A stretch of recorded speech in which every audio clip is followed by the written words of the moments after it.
नमस्कार। हिंदी मार्गदर्शन चैनल में आप सभी का फिर से स्वागत है। आज हम हिंदी ग्रामर का वह हिस्सा पढ़ने जा रहे हैं जिसके बिना ग्र- कोई भी वाक्य अधूरा है। जी हाँ, हम पढ़ने जा रहे हैं आज क्रिया। क्रिया के बिना किसी भी सेंटेंस का कंप्लीट होना इम्पॉसिबल है। यानी क्रिया के बिना कोई भी वाक्य अधूरा होता है। तो आज हम क्रिया के बारे में जानकारी लेंगे। क्रिया क्रिया यानी अंग्रेजी में जिसे वर्ब कहा जाता है।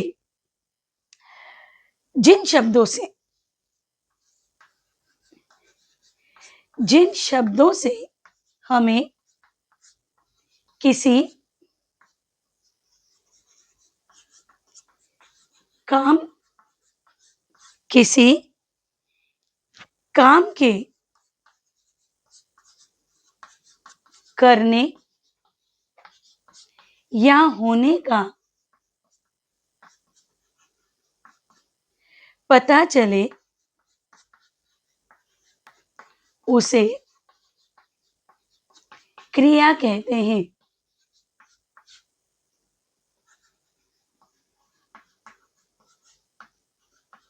यानी वे शब्द जो हमें यह बताते हैं कि इस वाक्य में कौन सा कार्य किया जा रहा है उसे क्रिया कहते हैं।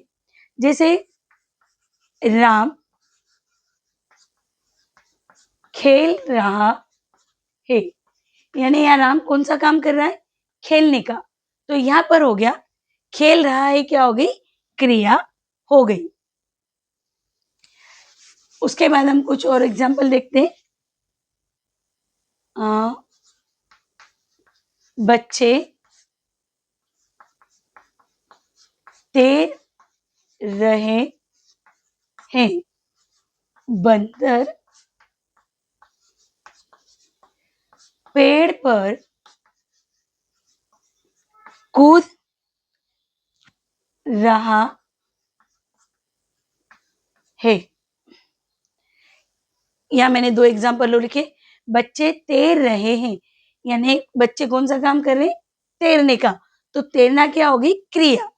बंदर पेड़ पर कूद रहा है, यानी कूदना क्या हो गई? क्रिया।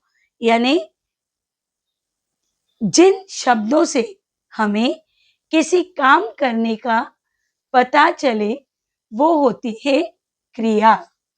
यहाँ पर तैरना और कूदना क्या हो गई? क्रिया।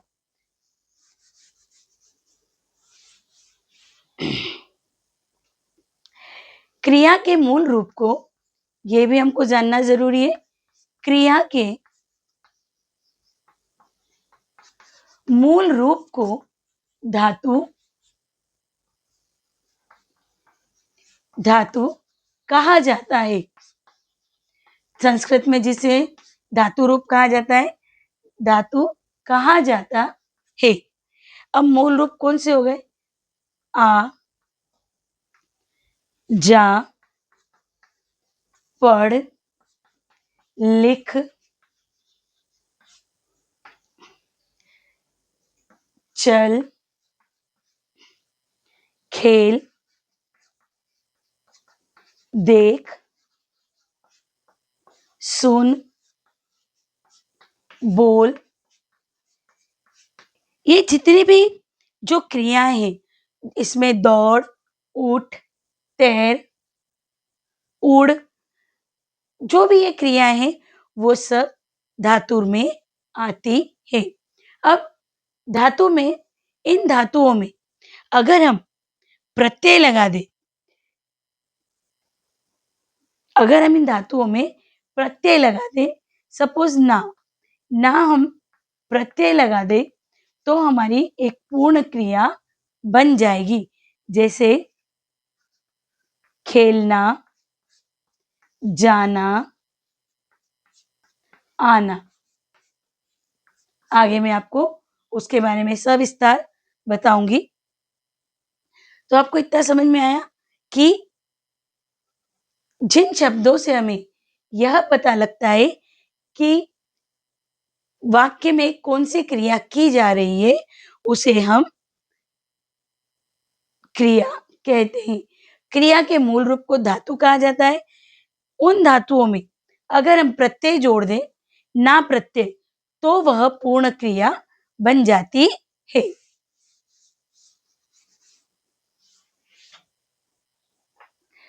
अभी हमने जैसे लिखा था लेख, ये मूल धातु हो गई। अगर हम इसमें ना प्रत्यय जोड़ दें तो वो हो जाएगा लिखना। पढ़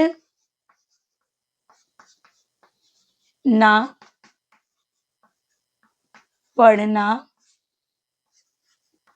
चल ना, चलना, आदि आदि। आशा है आपको यह समझ में आया होगा। अगर आपको ये चीज समझ में आई, अगर आपको मेरा प्रयास समझ में आ रहा है, तो मेरे चैनल को सब्सक्राइब कीजिए, लाइक कीजिए, कमेंट कीजिए, जिससे मैं और अच्छे वीडियो आपको बनाकर आपकी समस्या का समाधान कर सकूं।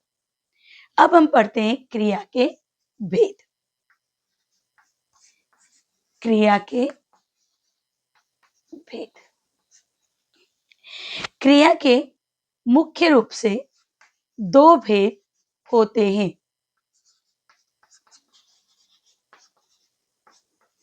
दो भेद होते हैं। पहला अकर्मक और दूसरा सकर्मक।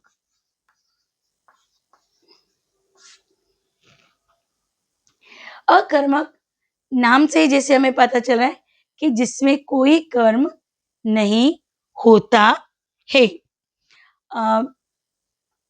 और सकर्मक यानी जो कर्म के साथ होते हैं। तो क्रिया के कितने भेद हो गए? दो, अकर्मक और सकर्मक। अब हम अकर्मक के बारे में पढ़ते हैं।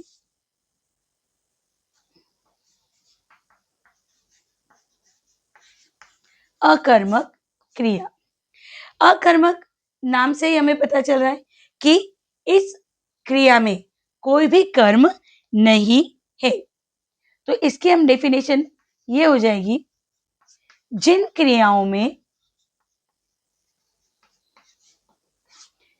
क्रियाओं में कर्म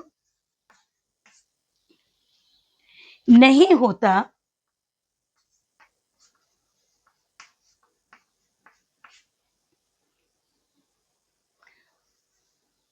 जिन क्रियाओं में कोई कर्म नहीं होता तथा उनका प्रभाव कर्ता पर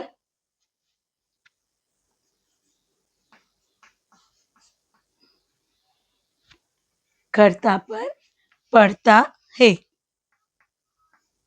उसे हम क्या कहते हैं? अकर्मक क्रिया। सिंपल हमें ध्यान रखना है, याद रखने के लिए, कि जिन क्रियाओं में कर्म नहीं होता उसे हम अकर्मक क्रिया कहते हैं। जैसे पक्षी उड़ते हैं, बालक रोता है। अब इसमें कहीं भी कोई कर्म नहीं है। पक्षी क्या कर रहे हैं? उड़ रहे हैं। बालक क्या कर रहा है? रो रहा है। अगर अब हम इसे पहचानने के लिए अगर हम क्रियाओं में क्या, किसे, मैं यहां लिखती हूं, क्या, किसे, किसको, किसको लगाकर सवाल करें, क्या, किसे,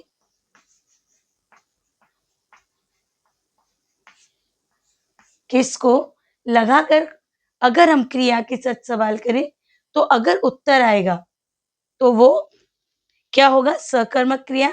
लेकिन अगर हमें उत्तर नहीं मिलता तो वो जो हो जाती है अकर्मक क्रिया।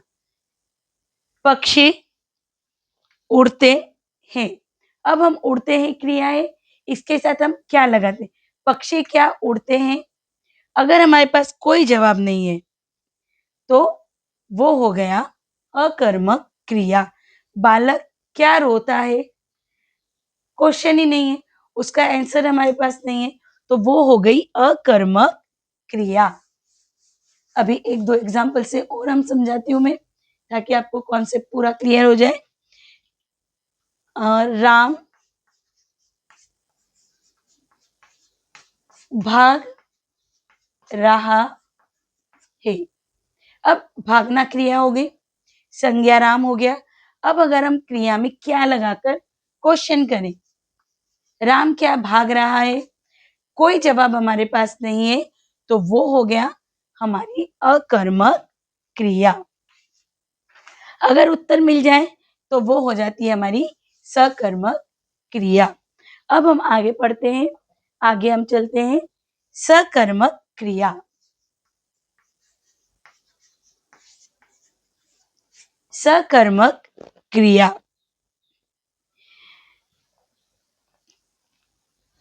जिन क्रियाओं में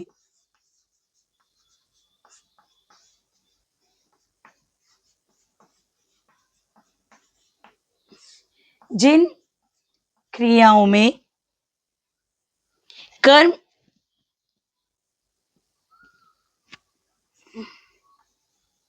होता है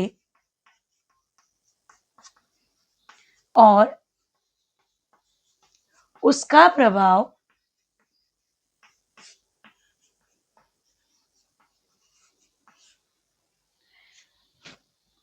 और उसका प्रभाव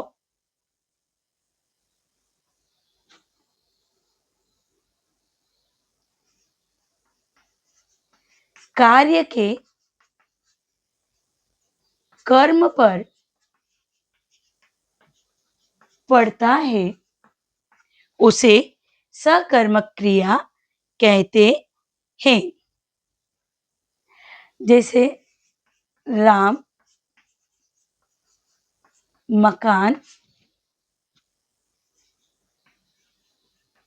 बनाता है। अब बनाता क्या हो गई? क्रिया हो गई, राम संज्ञा हो गई, और राम क्या बना रहा है? मकान बना रहा है। तो अगर हम इन क्रियाओं को पहचानने के लिए क्या किसे लगाएं और उत्तर मिल जाए, तो वो होता है सकर्मक क्रिया। राम क्या बनाता है? मकान। तो ये हो गई सकर्मक क्रिया। बच्चे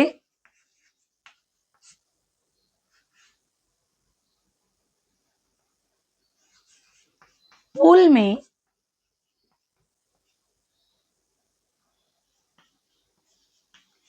तैर रहे हैं। बच्चे क्या कर रहे हैं? बच्चे पूल में तैर रहे हैं। तो अगर हमें उत्तर मिल जाता है तो वो हो जाएगा सकर्मक क्रिया। सकर्मक क्रिया के भी दो भेद होते हैं, एक कर्मक और द्विकर्मक। एक कर्मक क्रिया और द्विकर्मक क्रिया।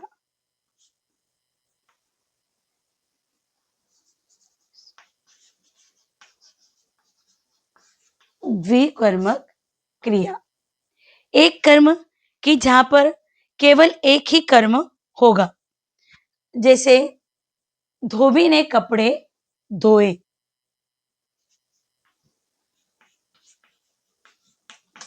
धोबी ने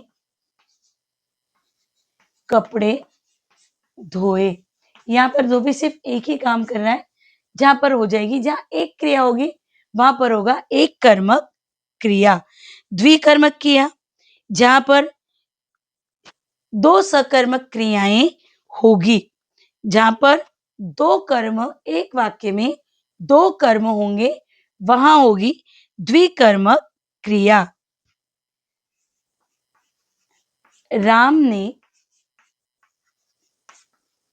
मेहमान को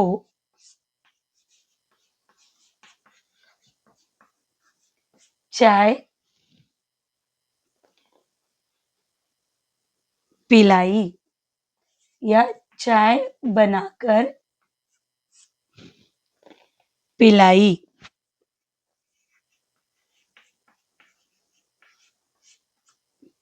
तो यहाँ पर हो जाएगी द्विकर्मक क्रिया।